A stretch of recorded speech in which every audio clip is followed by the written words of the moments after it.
Hello traders, how are you? कैसे हैं आप लोग? आइए दोस्तों, आज का एनालिसिस चालू करते हैं। तो सबसे पहले हम डॉलर इंडेक्स को देखते हैं। डॉलर इंडेक्स के अंदर सबसे पहले आप ये देखिए कि कल हमने आपको क्लियर बोला था कि भाई यहाँ पे आप शॉर्ट पोजीशन ले सकते हो, क्योंकि बार बार यहाँ पे ये लिक्विडिटी ग्रैब कर रहा था। बार बार यहाँ पे अब देखो, ये सिचुएशन पता है कैसी होती है कि जब ये रजिस्टेंस लेवल या प्रीवियस स्विंग हाई लेवल जब ब्रेक कर रहा होता है ना, उस समय आदमी इस लेवल पे बहुत ही ज़्यादा घबराहट पे होता है। हम भी घबरा जाते हैं कि यार कोई बहुत बड़ा कैंडल ना बन जाए। लेकिन मैं ये कहता हूँ कि ठीक है यार, थोड़े लॉसेस एक्स्ट्रा होंगे, लेकिन पेशेंस रखना बहुत ज़रूरी है। कई बार आप सही होगे, कई बार आप गलत हो जाएंगे। सही होंगे तो इस टाइप का अगर मूवमेंट आएगा तो आप अननेसेसरी स्टॉप लॉस लेने से बच जाएंगे। और अगर आपकी एनालिसिस गलत होगी तो ये होगा कि भाई ये ऊपर इतना ऊपर बंद हो जाएगा तो इतना एक्स्ट्रा लॉसेस आपको देने पड़ेंगे। अब ये लॉसेस बड़े भी हो सकते हैं, छोटे भी हो सकते हैं, लॉसेस आप उनको देने पड़ सकते हैं। मतलब इसमें कोई भी वर्ल्ड में ये नहीं बता सकता कि नहीं ये यहाँ पे रिजेक्शन लेगा, 100% लेगा। नहीं, ले भी सकता है। तो हमें वेट एंड वॉच के सिवा हमारे पास कोई दूसरा ऑप्शन नहीं है। ठीक है, तो यहाँ पे जिन लोगों ने वेट किया, रिजेक्शन मिला और बहुत बढ़िया ही नीचे आया जैसा हमने बोला था, और इसी के लिए हमने बोला था कि यूरो यूएसडी बाय कर लो। यूरो यूएसडी उस वक्त 1783 चल रहा था। हमने 1630 के आसपास, 1630 के आसपास बोला था बाय करने के लिए, वहाँ तक नहीं आया। और जिन लोगों को मैंने बोला था कि मान के चलो आप 1.1683 चल रहा था उस समय में, मैंने बोला था अगर 1.1683 के अगर आसपास आप बाय कर लेते हो और वहाँ से ये नीचे गिर जाता है और ऐड ऑन कर लेते हो तो उसमें भी कोई बुराई नहीं है। लेकिन हमने खैर रिकमेंडेशन 30-40 के आसपास दी थी, तो वो हमारा बाय ट्रेड एग्जीक्यूट नहीं हुआ। ठीक है, अभी के लिए सिनेरियो क्या है देखो, अब डॉलर इंडेक्स ना एक रेंज में फंस गया है। क्या रेंज है? ऊपर की ये रेंज है आपकी और नीचे की ये रेंज है आपकी। तो अभी ये एकदम इस रेंज के और इस रेंज के एकदम मिड में चल रहा है। किसमें चल रहा है? मिड में चल रहा है। तो मेरे को बताओ, क्या मिड में कोई पोजीशन लेनी चाहिए? नहीं लेनी चाहिए। तो इसलिए अभी हम इसमें कोई पोजीशन फिलहाल नहीं लेंगे। यूरो यूएसडी अगर अपने वही 1630 के आसपास आता है तो बाय, 1640 के आसपास आता है तो बाय। उससे पहले हम कोई भी ट्रेड फिलहाल नहीं लेंगे। हम महंगा बाय कर लेंगे, ऊपर ब्रेकआउट देगा तो मैं सोचूंगा बाय करने की। अभी फिलहाल बीच में मैं बाय नहीं करूंगा। एक काम और कर सकते हैं, इसमें सेल कर सकते हैं। अगर ये यहाँ तक जाता है, 1765 तक जाता है, यहाँ पे आप शॉर्ट पोजीशन बनाओ और 1810 का आपका स्टॉप लॉस रहेगा। वही 1665 पे शॉर्ट करके 1810 का एसएल रहेगा और वापस 1710 के आसपास आता है तो आप प्रॉफिट को बुक कर सकते हो।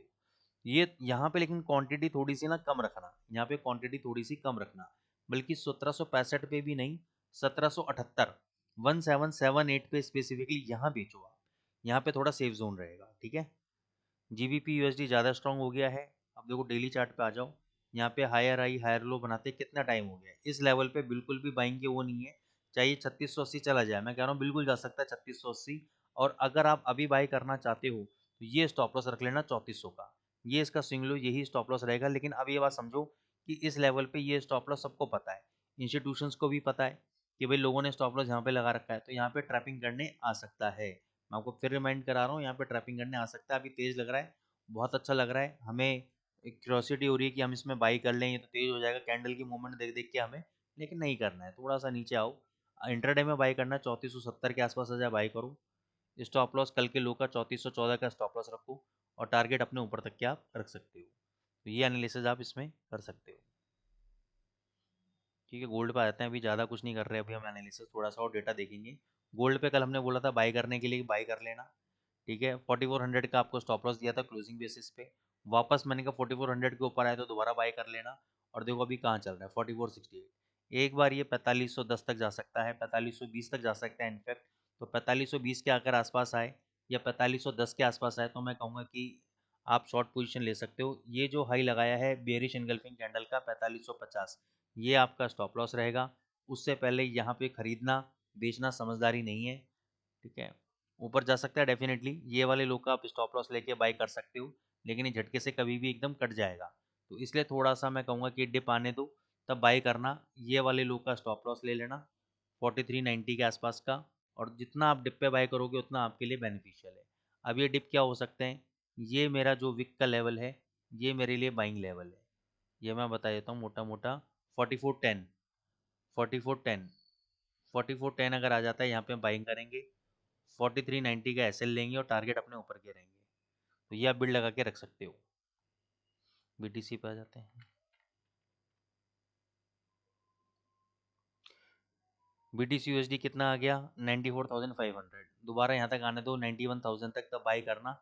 अभी फिलहाल बाय मत करिएगा आप लोग। एक छोटा सा, क्योंकि यहाँ पे बेरिश इनगल्फिंग बना है, छोटा सा स्टॉप लॉस के साथ आप ट्रेड ले सकते हो। यहाँ पे शॉर्ट ट्रेड, ये वाले हाई का स्टॉप लॉस रहेगा 94,800 का। यहाँ पे आप शॉर्ट मारो तो ज़्यादा नहीं है, 110 पॉइंट का स्टॉप लॉस है, सॉरी नहीं, 1110 पॉइंट का स्टॉप लॉस है। और टारगेट आपके नीचे 92,000 तक के टारगेट आपको मिल सकते हैं। सिल्वर पे आ जाते हैं। सिल्वर बाई कर सकते हो, ये स्ट्रॉन्ग कैंडिडेट है, तो उसके अकॉर्डिंगली गोल्ड भी भगेगा, क्योंकि सिल्वर भगने के मूड में है। ये भगेगा, ये ऊपर 81 82 तक जाएगा। तो ये वाला लो 74.58 का, ये इतना बड़ा स्टॉप लॉस आपको लेना पड़ेगा। आप बाई कर लो और ऊपर तक के रैली के लिए आप वेट करो, ये अच्छा खासा मूवमेंट आपको देगा। बहुत ज़बरदस्त मूवमेंट है, तो गोल्ड भी आपका भाग सकता है। ठीक है, तो दोस्तों ये एनालिसिस थी सिल्वर की। तो आई होप आपका एनालिसिस पसंद आ रही है, तो चैनल को लाइक करें, सब्सक्राइब करें और टेलीग्राम चैनल को ज्वाइन करना ना भूलें। Thank you so much.